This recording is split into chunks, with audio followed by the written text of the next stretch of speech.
All right, friends, good evening. Jim McElroy here, coming to you live from my home office in Rockford, Illinois. Wanted to share with you a little bit about the difference, in my opinion, of from selling shakes to promoting a challenge. Okay, there's a huge difference here at ViSalus. The people that have very short-term success are definitely selling shakes. The people that have long-term success are definitely promoting a challenge. Okay, let's go back to pre-challenge mindset. Back when ViSalus was selling shakes and business opportunities, the final year that they did that, their sales were up around $10 million in 2009. In 2010, when they started and they went with promoting the challenge all year long, the sales went up to $34 million in 2010. In 2011, it was $231 million. Can you believe that growth? That was not, my friends, from selling shakes and selling business opportunities. That was really driven behind promoting a challenge, sharing a challenge, not selling, sharing, promoting. Okay, and then here I had a record-breaking first quarter, and we're on track to we're in the path of marching to $1 billion. That's what the goal is for this year, is to hit $1 billion in North America and Canada. All right, so that is with promoting the challenge. Now let's just talk about this for a second. Okay, when we think about it, everything that we do either attracts or it detracts people. Okay, so people are either drawing closer to us or we're pushing them away. In just about every interaction that we have with people. Okay, so let me give you an example, and I've shared this with many of you. I used to work at Lechmere back in Syracuse, New York, Carousel Mall. It's a Montgomery & Ward store. That's what it was. I sold TVs, VCRs, and camcorders. And you guys have probably seen this every single the Black Friday or any holiday specials. The store opens up at 4 o'clock in the morning. There's some people out there at midnight lining up outside, right, with their tents and their blankets and everything, and they're waiting for the store doors to open up at 4 o'clock. So people want to get there early. They got there with their newspaper out that shows a specific television, that maybe we've got a 30-inch television and there's only 10 of them per store. It's regularly $9.99 and it's on sale for $2.99. It's one of the loss leaders, and there's only 10 of them in the store. So somebody gets there at midnight, knowing that the doors open up at 4 a.m., and they're going to sprint all the way over here to the TV section. They're going to stand right in front of the television. They're going to look at it, and they've got it circled on their newspaper, right? So husband looks at wife, looks at TV, and they're like, yeah, that's the one, that's the one, that's the one. And so you're following with me right now? And they probably ran over a couple of people and knocked over shelves and everything as they run over there to get their TV that they want to be one of the 10 people that get that there. Okay, they got there at midnight, doors open at 4. At 4:01, they're right there in front of that television, and they know that that's a television.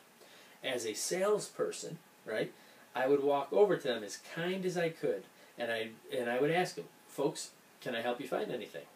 And what do you think the first response is that comes out of their mouth? Absolutely. The same thing that you just thought in your head was, no, I'm just looking. That's exactly what everybody's thinking. Nobody wants to be sold to. Nobody wants to be sold to. They want to make a purchasing decision on their own, right? So as soon as a salesperson who has a negative, unfortunately, stigmatism around them from a lot of people, as soon as a salesperson walks up and says, hey, how can I help you?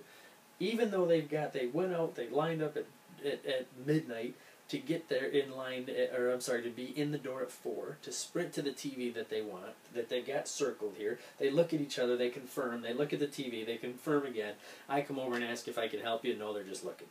As soon as I walk away, what do you think they do? They're like, oh, snap. Actually, we really need that one. He better hurry. Hey, sir, can you come here and help us? And now all of a sudden, I'm helping them on their terms. Okay? I'm not selling them nothing. They have now invited me in to help them on their terms. There's a difference there, right? So that's what makes this different, selling shakes and promoting a challenge. Because selling shakes is me going and trying to sell. Promoting a challenge is, hey, this is what I do. How can I help you? Let me share this information with you. I'm on a 90-day challenge. This is what I've done. This is what I'm going to do. I just found out about this. I just found out about that. You got to take a look at this thing. Can I send you an email? how about take a look at this magazine? Hey, you ought to try this, right?